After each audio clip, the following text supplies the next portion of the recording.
Hello, this is Dani Ross from Human Connection. Today we're going to talk about somebody who had to go through a lot of big challenges, including a war.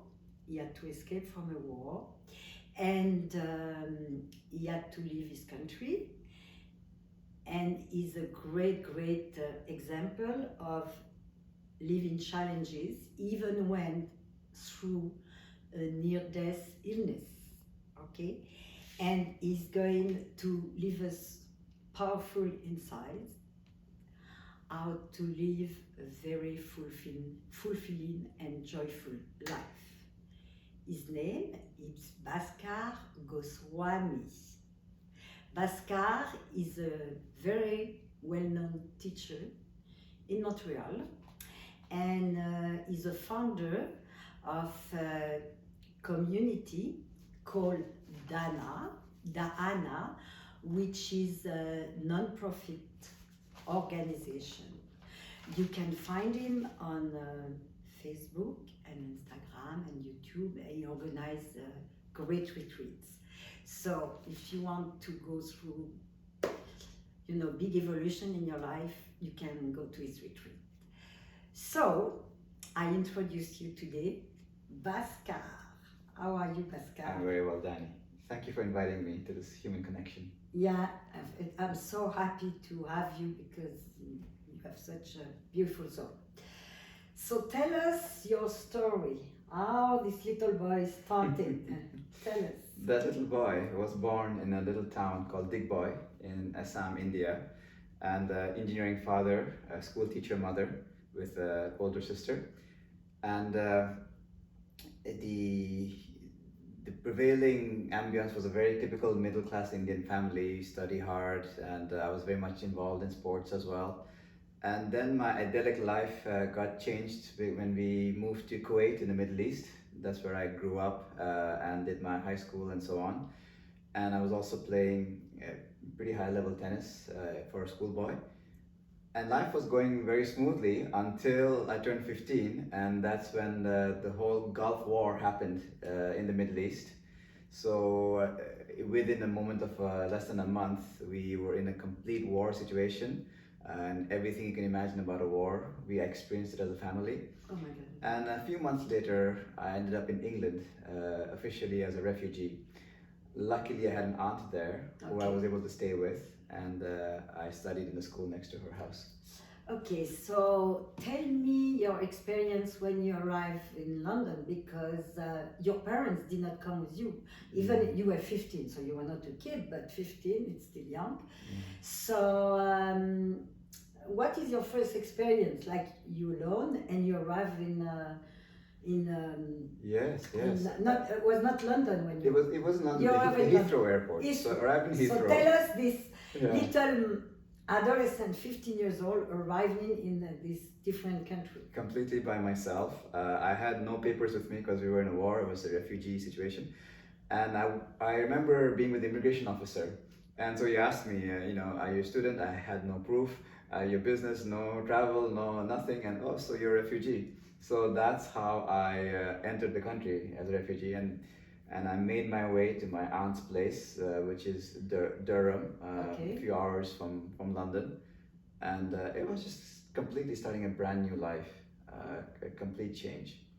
So you went to, at that time you went to university, I guess? Yes, so I finished my high school in England, and since I was there, I continued my higher education there as well. So I studied in Nottingham, and I got my master's in engineering from the University of Nottingham.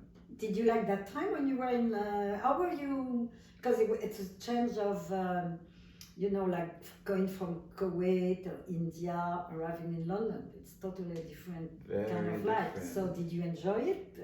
Yeah, just to quickly say, I was the only, the non-white, non-Christian, non-Caucasian child in the entire school. Okay. That was an experience in itself, and I'm deeply grateful for the hospitality and the education I received. I had some beautiful experiences that really helped me understand human beings a lot better, understand myself better. Okay. Yeah, I'm very grateful for the education I received in England. Okay, so you stayed in, because of course now you live in Canada, you stay in London for long, until which age? The total time was around, yeah, I was still there till around 22 years old.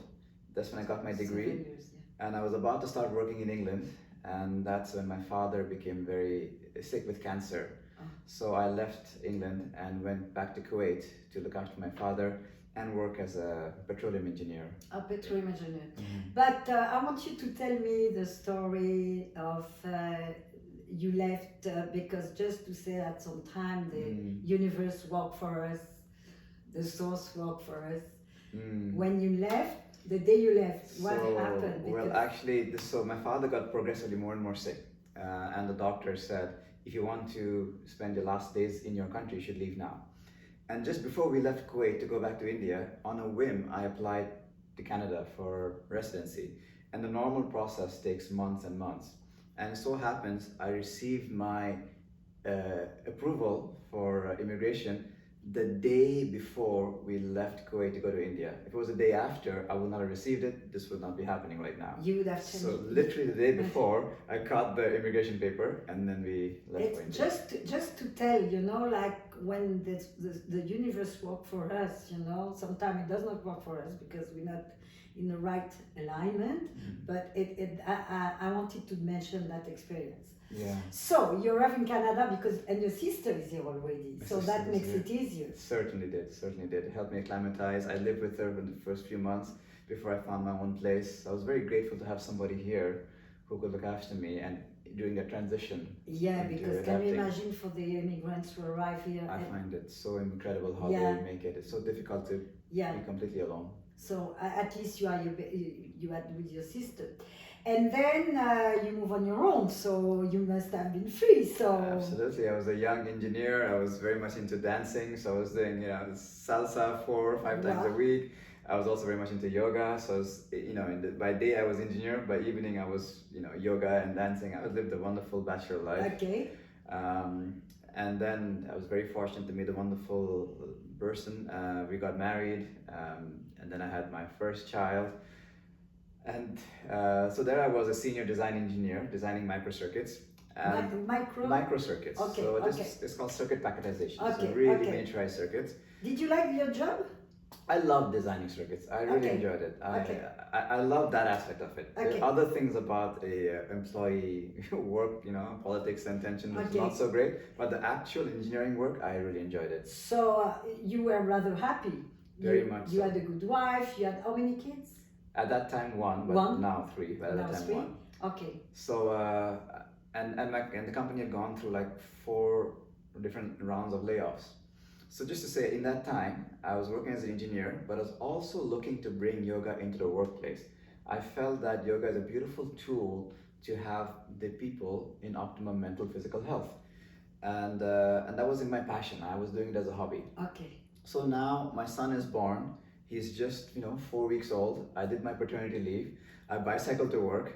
And as I arrived there, I get called to a director's office. And I said, okay, something's going on. And he tells me that I've been laid off. Oh my God.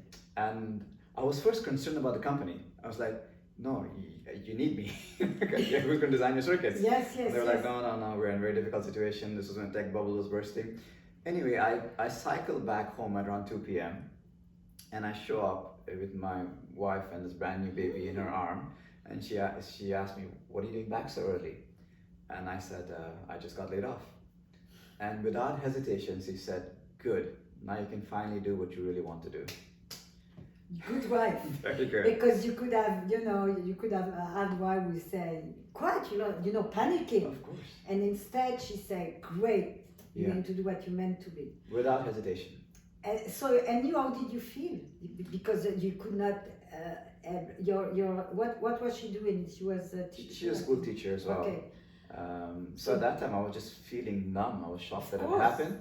But to have that kind of support, Of course. And also all of my friends were like, yes, now you can finally do what you really want to do. Even my family, I was very surprised. Oh yes! When I transitioned, from my engineer to a yoga consultant, I expected a big reaction, but the reaction was, oh good, that's what you're supposed to do. Which is not the same salary as we know. That's a very in different general. salary, and it does feel like a step down, of course. you Yeah, know. of course. Yeah. Of course, now I see it not the same way. Now I see it as a wonderful thing. Did at that time, because we all have to work with our ego all our life, did it kind of hurt your ego a little bit?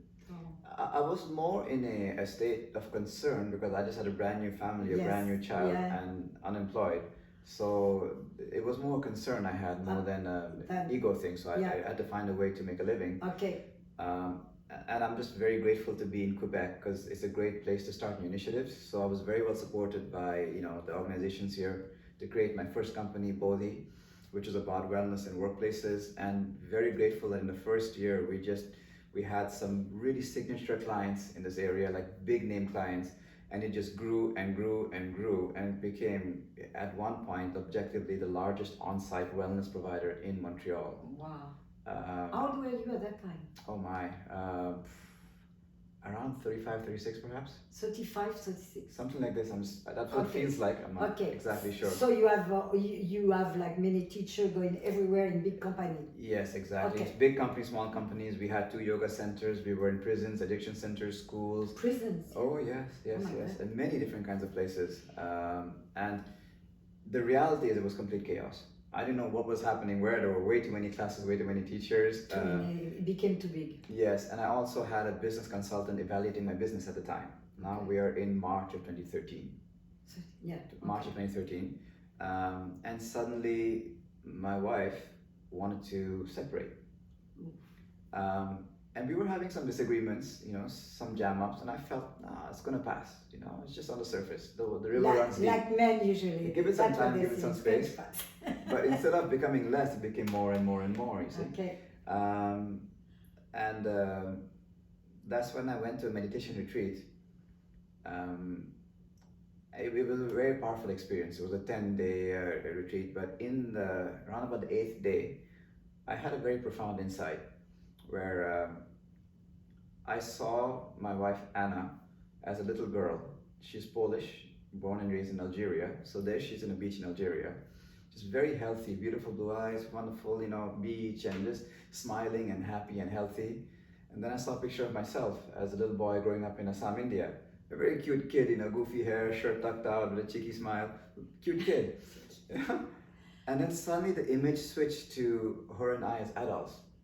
With like fierce expression and tense faces, and like what happened to these 2 little children to create these 2 ferocious beings? And then suddenly my mind's eye projected an image of this little girl Anna, 3 years old, in a dark room, just cowered in the corner, whimpering and whispering to herself, why doesn't he play with me anymore? Why did he stop playing with me? And then I realized my big mistake, that I completely forgot to play with her. Because when we met, we were just like 2 kids playing. We were having fun, we were doing all crazy, cool, fun stuff. But then I became serious and beautiful, and I was building this and looking after that, and businessman. And why are you complaining? I'm taking out the garbage, I'm taking the kids to school, I'm providing for the family. Provider. So why are you not happy? So I became more and more serious, but I lost sight of the fact that the core of the soul of a relationship is playfulness. And that was a huge, huge, profound insight. So I came out of the retreat, I said thank you, I gave her a little gift, and I moved out. And for the first time, by now we had 2 children, and I felt lonely. Of course, can you imagine? Yeah, and I felt, and that's when I became, I had some experiences, and I caught a very rare disease called the Guillain-Barré syndrome. And a few weeks later, I was completely paralyzed in hospital. So what's the name of this disease? Medically, it's called Guillain-Barré syndrome. That's what the symptoms point to. Okay. But the actual causes are actually unknown because they couldn't detect any viruses. So how did you feel when it happens? What happened? You start paralyzing one part and the whole body? That's it. It started with half my face, then half my body, then the other half of the body, then the other half of the face. And essentially felt like my whole body was a giant toothache. Just incredible, helpless pain. And pain? In blinding pain. Pain beyond the ability to even imagine. It was extreme pain. Because I thought sometime when you're paralyzed, you just can't move at all. But on top, you were in pain. Yes. Oh. Because your nerve endings were being eaten away, burned away. So they were like exposed nerves. So it was extremely painful. And I became like a plank of wood on the floor, like completely paralyzed. I had to have tape over my eyes because I couldn't blink. Every breath felt like 20 pounds of weight on my chest. Oh my God. And that state of consciousness coming and going, when people, faces, lights, colors, shapes become white, and you're conscious but there's nothing happening, the senses are not there. I was in that state for about 5-6 days. It's hard to describe that state. So they put you, of course, right to the hospital. Oh yes, at this point I was already in emergency. Okay. So how long did you stay in the hospital? The entire paralysis took 7 to 8 months. 7 to 8 months in the hospital. Mm-hmm. So how did it, because now of course you're okay, so how did it come back little by little? I learned a few things about that. Okay. The first thing I learned was when I was resisting my condition, why is it happening to me? I have a family, I have children, I'm a yoga teacher, I need to be in good physical health, what's going to happen to me? So when I was in that state, I was just, it's like struggling in quicksand. You don't accept it? No, I was resisting and trying to fix and trying to understand, and but there was an incident that allowed me to just move into total acceptance, which is, this is how it is. This is the reality of my situation. Not what it could be, would be, should be, might be. This is how it is. And the very next voice from my heart said, okay, let's play with this. Let's play with this. And then I felt my little finger start to move just a little bit. And all right, the little finger's moving. Oh my God. And then the finger next to it started to move. This took a while. The first thing was, oh, I'm still breathing. Yeah, I'm still breathing, all right. So you start to have gratitude of what, even in that state, yeah. and surrender. That was a very clear way that life showed me there's always something to be grateful for, even if it's just my breath. And I said, yeah, I'm still breathing. Yeah. And that acceptance, gratefulness, and support of and love of my friends and community really catalyzed the whole healing process. And I came out of it with a very fresh understanding of how precious this human birth is. So much of what I took for granted is so impermanent, like a flickering flame. It's just I'm just in a few breaths I'll be gone. Exactly. My ability to see, feel, think, touch, communicate, experience will be gone. Yeah, and we just like. Yeah, it'll be gone. Yeah. It's not to get depressed about it, but it's to realize this human existence and experience is so precious. How to make best use of it, good for myself, good for those around me. How to live a fulfilling life in the few breaths that I have left. It really was a... So that really was a huge turning point in your life. Huge turning point. Huge turning point. You became aware of a lot of things, even if you were already meditating, doing yoga. So then you come out of the hospital, and of course you're alone because you're separated. So what happened? You are in your apartment, you go to your room, and... That's exactly what happened. And there I am, in a new apartment, in a room. And I remember just lying in bed. This was during Christmas time of 2013. And I'm lying in bed. You're supposed to be out there socializing, but no, I just had no interest in that. And I just felt all these wave of unprocessed emotions coming through my body. Fear, anger, resentment, guilt, shame, hatred, all these things.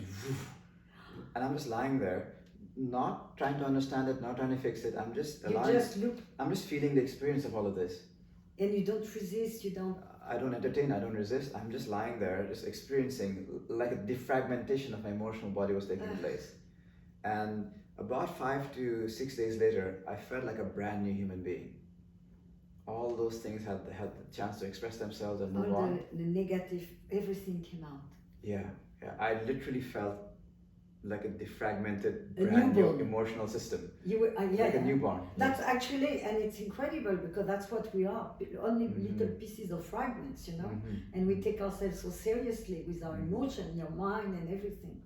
So you live that. It's fantastic. I mean, I'm not wishing to anybody, but it's true. Sometimes you have to go so, you know, down to be able. Well, that was the message of the universe for you. It's funny when I explain the details of the story. I have friends who say, "I wish that would happen to me." Can you imagine? Yeah. I don't wish it for them, of course. But yeah, I yeah. needed that But in my it's life. true because of course we all would like to arrive sometime at, because it takes so long, you know. It takes so like meditation work on ourselves to arrive to that, and sometimes most of people never get to that stage, you know. But so you feel alive and then ready to come out, or can you function? Can you?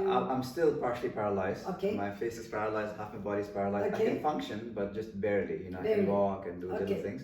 And I had two yoga studios were barely going because I wasn't there to look after them. And I was still kind of hobbling there and sort of teaching what I call DAANA classes, which is more theory and philosophy because I couldn't do the physical practice. Okay. I remember this one evening I walked to the yoga center, knowing I had to close the center. It was in my heart. So with a very heavy heart, I shared the practice. In the end, I told the class, "I'm sorry, I'll have to close the center." And there was about 12 people or so in the room, and it just became extremely heavy, extremely dark emotionally. People started to cry and hug each other. It was very sad because we had built something so beautiful together. And they asked me why. And I said, it takes a lot to run a studio. You know, the maintenance, the electricity, the heating, the marketing, all this kind of admin and so on.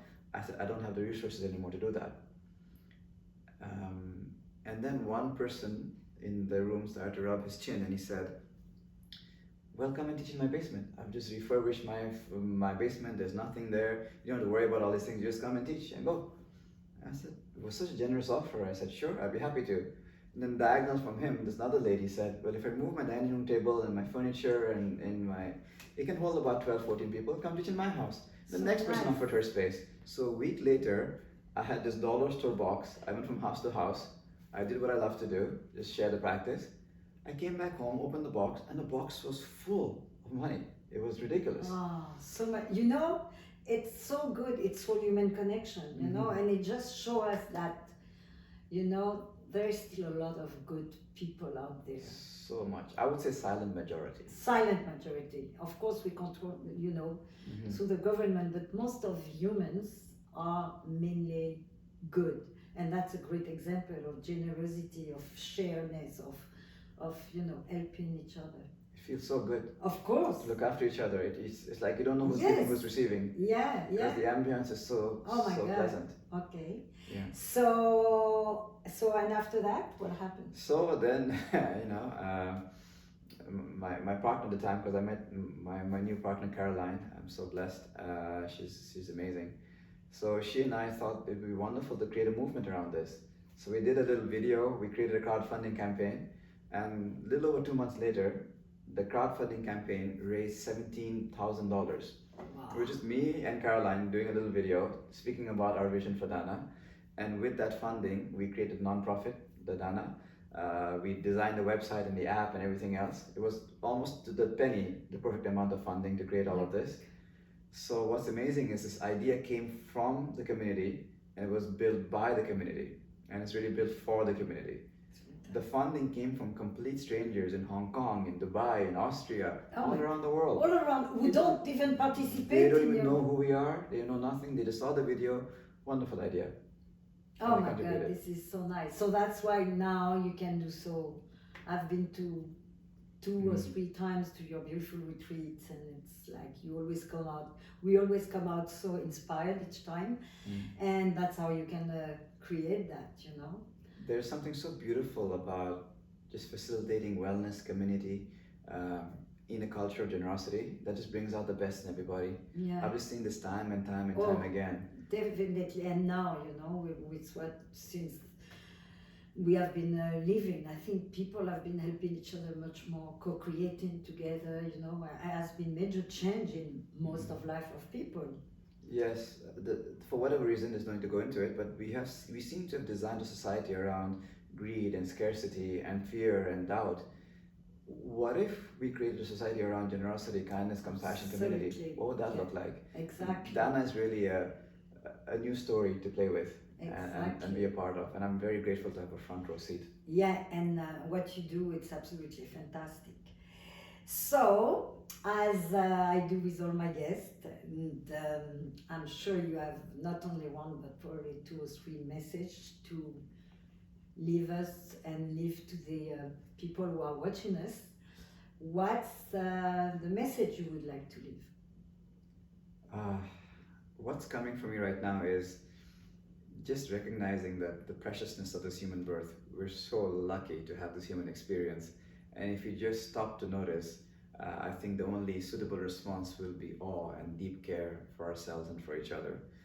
So that would be my greatest wish, is for us to really appreciate having this human existence, and I think that'll create a world we all wish to live in. Much better. And I think you have another message, because when we were talking together, I loved what you said. It's like, don't be too serious. Oh, yes, yes, yes, yes. To the best of my understanding, seriousness is a disease. Stay away from it. It's an intellectual, mental disease. Yeah. Being sincere is good enough. Yes. Sincere father, sincere lover, sincere business person, sincere politician, sincere whatever it is. Just be sincere. Yeah. The sincere is from the heart, and Yeah. it's very, very beautiful. Yeah. Serious makes you very tight and tense. Yeah, and I think it's even arrogant sometimes, or it's even, I don't know. Life is too beautiful to Yeah. get serious about it. Yeah. Yeah. Yeah. Be sincere. It's good enough.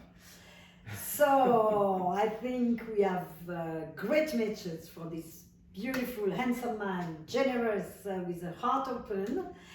And so if you have any question to ask us, or if you're interested to, to meet Bhaskar or whatever, send us a message. And see you soon. Much love. Bye.